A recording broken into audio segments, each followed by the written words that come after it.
Welcome to week 10 of our weekly high school football preview videos. I'm Phil Gardner, joined with Richard Walker. Gabe Wisnett is on a much-deserved vacation this week. Had a huge week last week in the area. Forest View, South Point, East Lincoln, Lincoln. This week don't really have the marquee games, but they're becoming more and more important because the playoffs are only 3 weeks away. As we think about the playoffs, Richard, who are a couple teams that are still alive for a playoff berth but really need a win this week? Well, Ashbrook's probably the one that's in the most dire situation, but they do have their destiny in their own hands. The magic number is 4. That's not a guarantee, but I would think if Ashbrook were to get to 3-3 in the conference, which is what they'd do if they got to 4 wins, they would have beaten Forest View this week and then Huss after a week off. So that'd be a big week for them. Kings Mountain needs another win to get to 4. They're 3-5.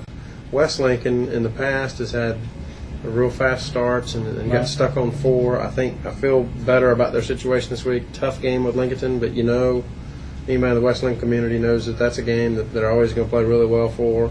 And then East Gaston feels a bit of concern, although they are at 4-5. They feel like that if they need to beat either West Mac or their other teams playing in their conference to make sure that they've got it covered. I believe they closed the season with Waddell. So if they can get one more win, they'll feel a whole lot better. And actually 2 more wins, which is doable given looking at the conference standings, gives them a much better playoff seeding.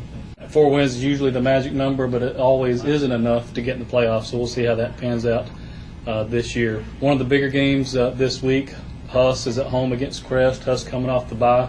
What are the keys for them as they try to knock off Crest this week?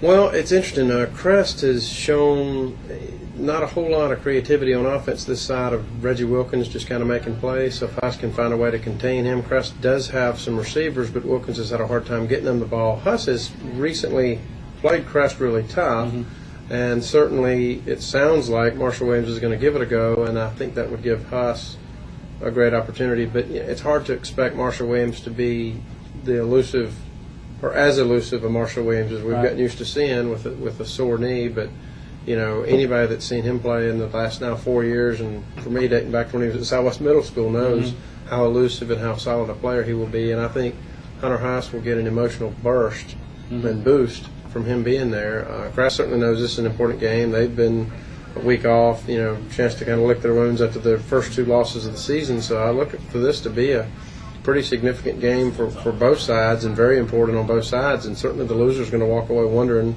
a little bit about where they're going, and the winner's going to feel really good about themselves. Right. Steve Gardner's done a great job with the Huskies all year long, but is he a candidate for Coach of the Year in the area? Who are your top 2 for that?